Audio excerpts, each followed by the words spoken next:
Bismillahirrahmanirrahim. Assalamualaikum warahmatullahi wabarakatuh. Semoga kita semua dalam keadaan sehat walafiat dan dalam lindungan Allah Subhanahu wa Ta'ala, Tuhan Yang Maha Esa. Pada kesempatan ini, saya Caroline SP akan menyampaikan tentang teknologi ramah lingkungan untuk siswa-siswi kelas 9 semester 2. Kompetensi dasar 3.10 menganalisis proses dan produk teknologi ramah lingkungan untuk keberlanjutan kehidupan. 4.10 menyajikan karya tentang proses dan produk teknologi sederhana yang ramah lingkungan.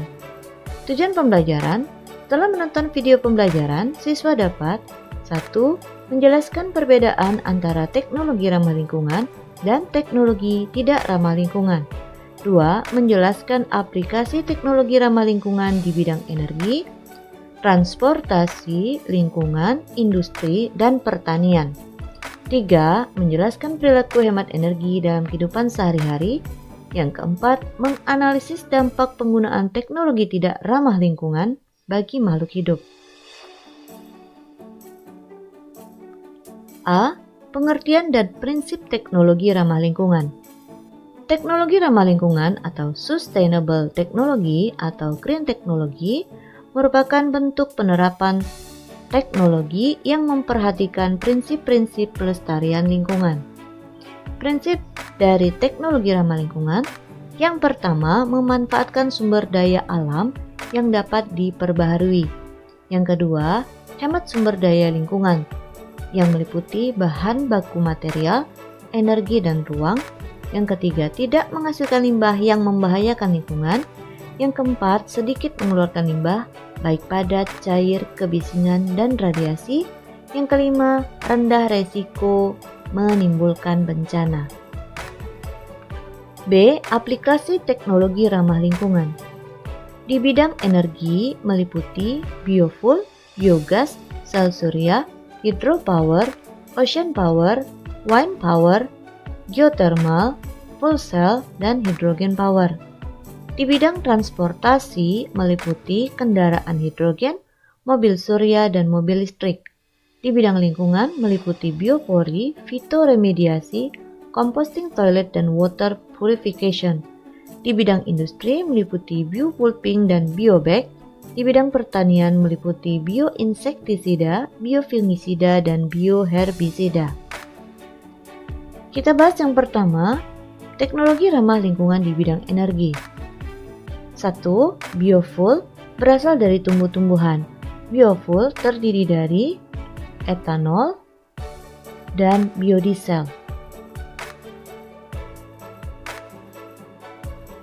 Etanol dibuat melalui fermentasi tumbuhan seperti jagung, sorghum, singkong, ataupun melalui reaksi kimia gas alam.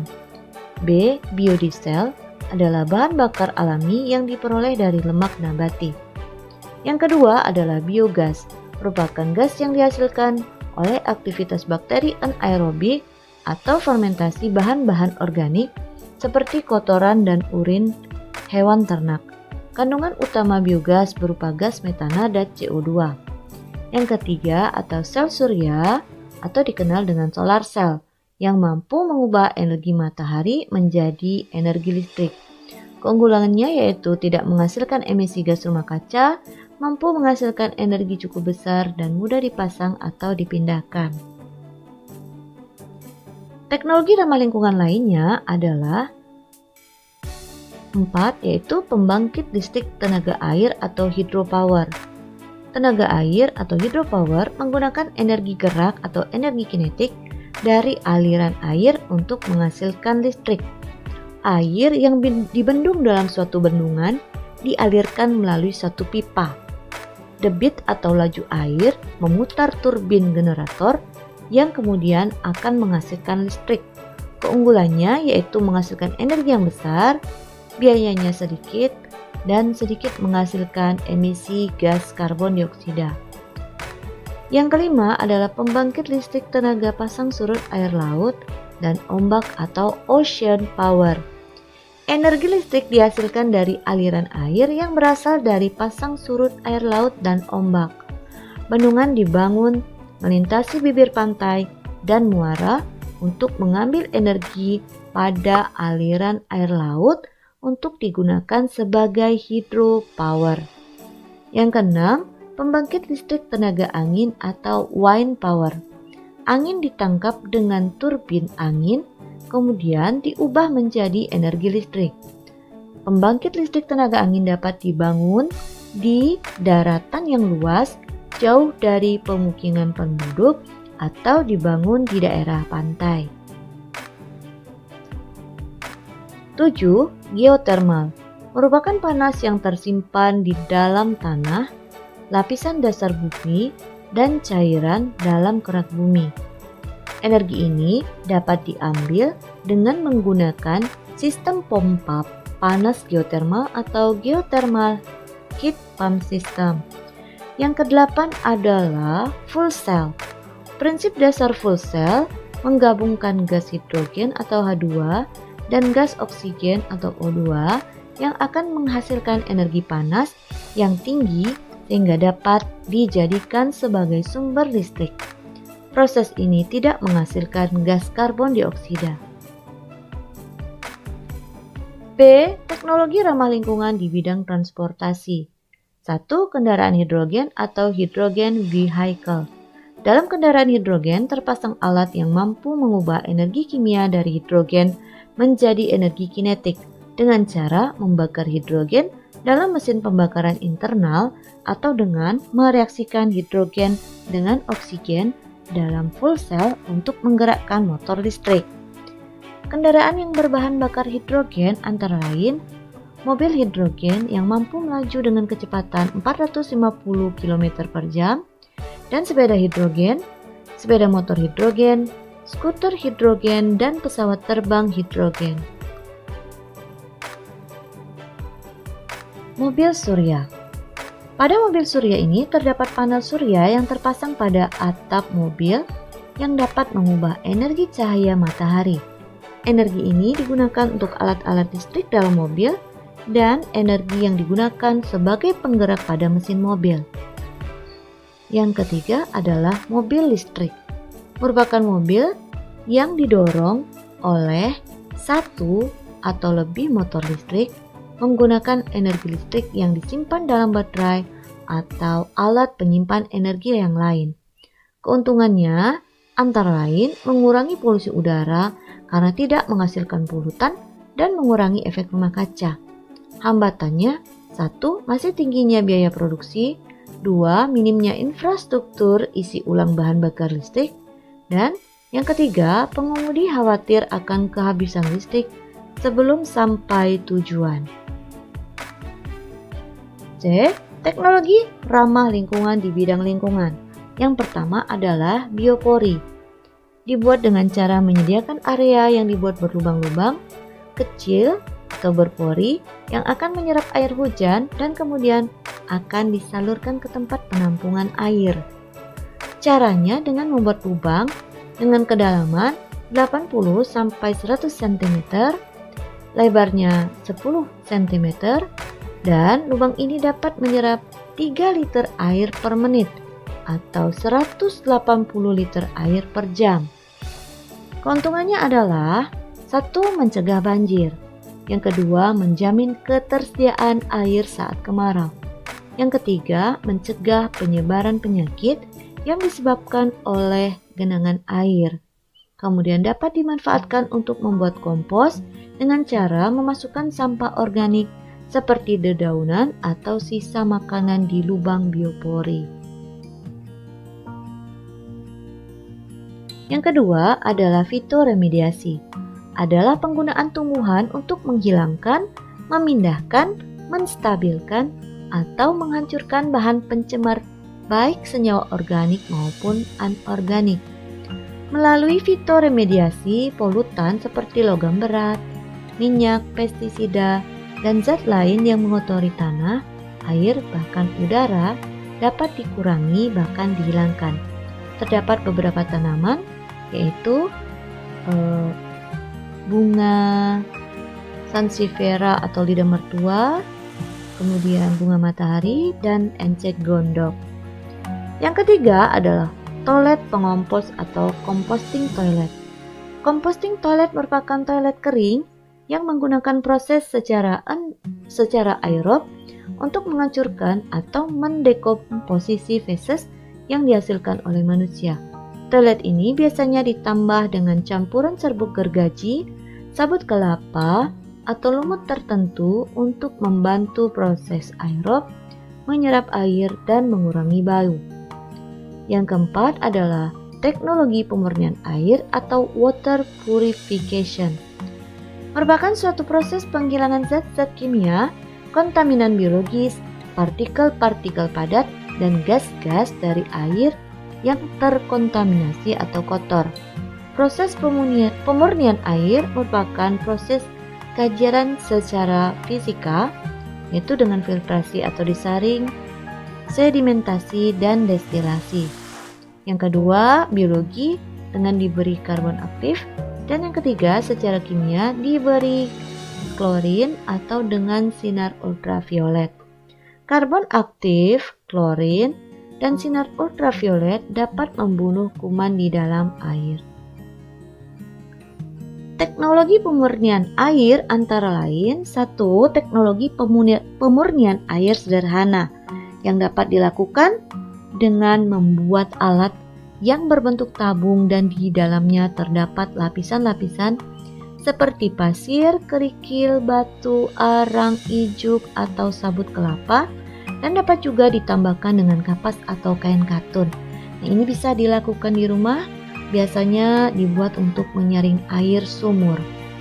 Kemudian ada teknologi pemurnian air yang kedua, yaitu teknologi osmosis balik.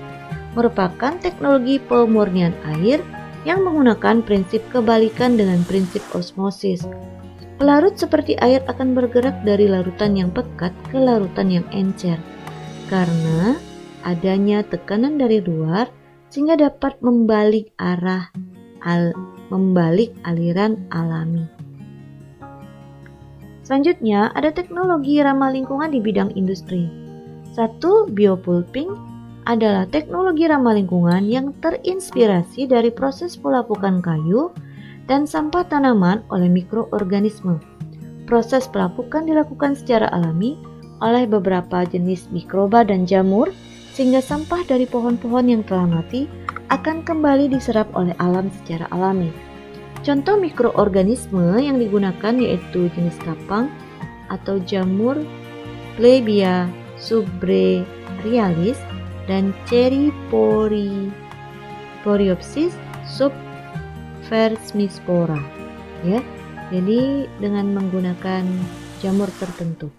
Yang kedua, biobag adalah tas ramah lingkungan yang terbuat dari kombinasi tepung singkong atau tapioka atau kulit ari jagung dengan polimer sintetik.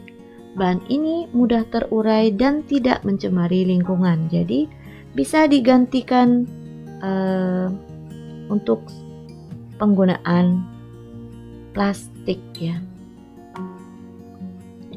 Selanjutnya, teknologi ramah lingkungan di bidang pertanian. 1. Bioinsektisida adalah jenis dari biopestisida yang digunakan untuk membasmi serangga.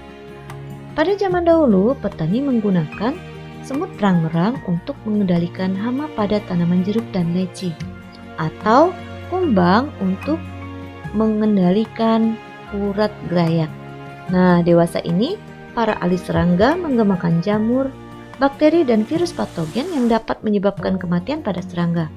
Contoh, jamur Metarhizium anisopilae dan Beauveria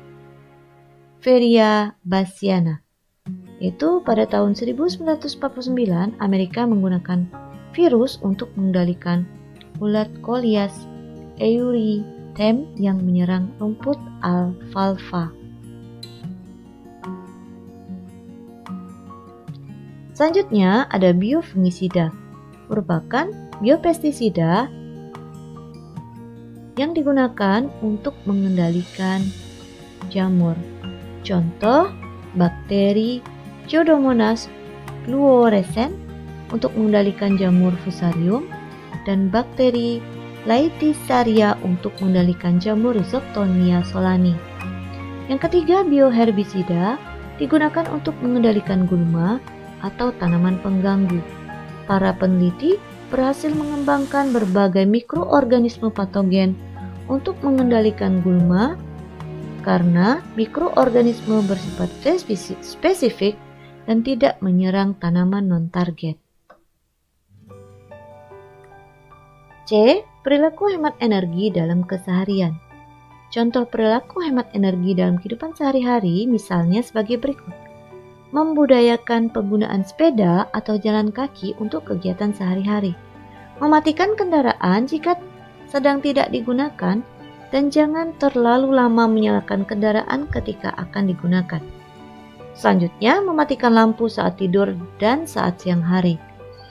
Selanjutnya, jika menggunakan pompa air listrik untuk mengalirkan air, penuhilah bak mandi dan tempat penampungan air dalam sekali waktu menyedot air ya, menggunakan pompa airnya. Kemudian membuat jadwal mencuci dan menyetrika pakaian secara teratur. Jika menggunakan kendaraan, sebaiknya berangkatlah lebih pagi agar terhindar dari kemacetan. Kemudian pilihlah peralatan rumah tangga yang hemat energi seperti lampu hemat energi. Jangan membuang kertas begitu saja, jadi hemat penggunaan kertas dan menggunakan air secukupnya saat mandi atau mencuci. Kita lanjutkan dengan teknologi tidak ramah lingkungan. Prinsip-prinsip teknologi tidak ramah lingkungan diantaranya adalah 1. Teknologi tersebut menghasilkan sisa atau limbah yang dapat membahayakan lingkungan. Yang kedua, sumber energi yang digunakan adalah sumber energi yang tidak dapat diperbaharui. Yang ketiga, selain itu penerapan teknologi tidak ramah lingkungan ini kurang memperhatikan kelestarian lingkungan. Perhatikan gambar berikut. Yang pertama adalah gambar yang penuh dengan asap industri. Yang kedua, pinguin-pinguin yang badannya penuh dengan limbah minyak. Yang ketiga adalah masyarakat yang sangat terganggu dengan adanya asap-asap pabrik. 1. Teknologi pengolahan minyak bumi. Minyak merupakan komoditas yang sangat penting karena dapat digunakan untuk berbagai keperluan. Jenis minyak mentah dibagi menjadi dua, yaitu 1. Petroleum atau light crude oil. Jenis minyak ini menyusun 30% dari persediaan minyak bumi yang berada di dalam tanah atau di dasar laut. Setelah beberapa tahun, cadangan minyak ini akan menipis sehingga akhirnya habis. Yang kedua, heavy crude oil. Jenis minyak mentah ini 70% cadangan di bumi yang terkandung dalam bebatuan atau pasir minyak. Metode produksi minyak dari sumber ini sangat tidak efektif, kotor, dan merusak lingkungan. Sebelum diolah, minyak bumi merupakan cairan berwarna hitam, lengket, serta mengandung berbagai senyawa hidrokarbon yang dapat terbakar, sulfur, oksigen, dan nitrogen. Gambar berikut merupakan proses penyulingan minyak bumi. Minyak bumi terbentuk dari makhluk hidup yang telah mati jutaan tahun yang lalu dan terjebak dalam suatu ruangan yang tertutupi oleh bebatuan di dalam tanah atau di dasar laut. Minyak bumi yang demikian disebut dengan light crude oil. Untuk mengambil minyak bumi tersebut, kita harus mengebor ke dalam ruangan yang berisi minyak tersebut, lalu memompanya keluar. Setelah dipompa keluar, minyak disalurkan melalui pipa, truk, atau kapal minyak menuju kilang minyak. Dalam kilang minyak, dilakukan penyulingan atau distilasi. Dalam proses penyulingan, minyak bumi dipanaskan untuk memisahkan komponen-komponen penyusun minyak bumi berdasarkan titik didihnya. Nah, berdasarkan gambar, minyak bumi dapat digunakan. Yang pertama adalah pada suhu 20 derajat Celcius menghasilkan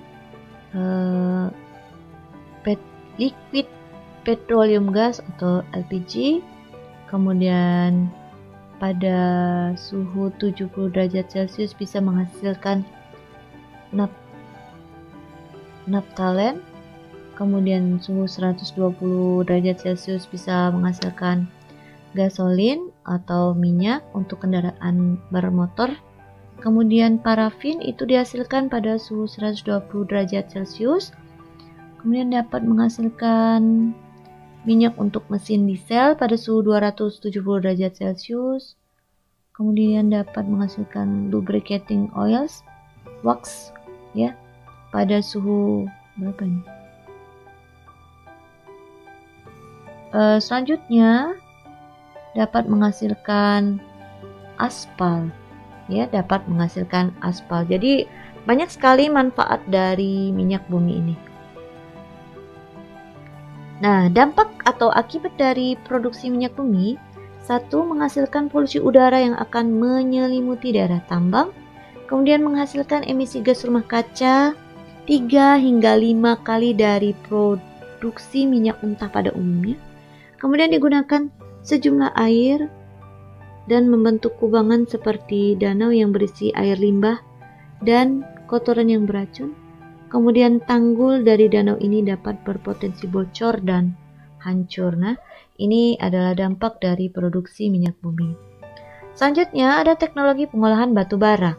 Batu bara merupakan bahan bakar fosil berbentuk padat yang terbentuk dari beberapa tahapan yang berasal dari tanaman yang terkubur 300 sampai 400 juta tahun lalu, kemudian terpapar panas yang tinggi dan tekanan selama jutaan tahun. Dari dulu batu bara telah digunakan secara luas untuk menghasilkan panas dan listrik. Di dunia industri, batu bara juga digunakan sebagai sumber energi dalam membuat baja, semen, atau produk lain.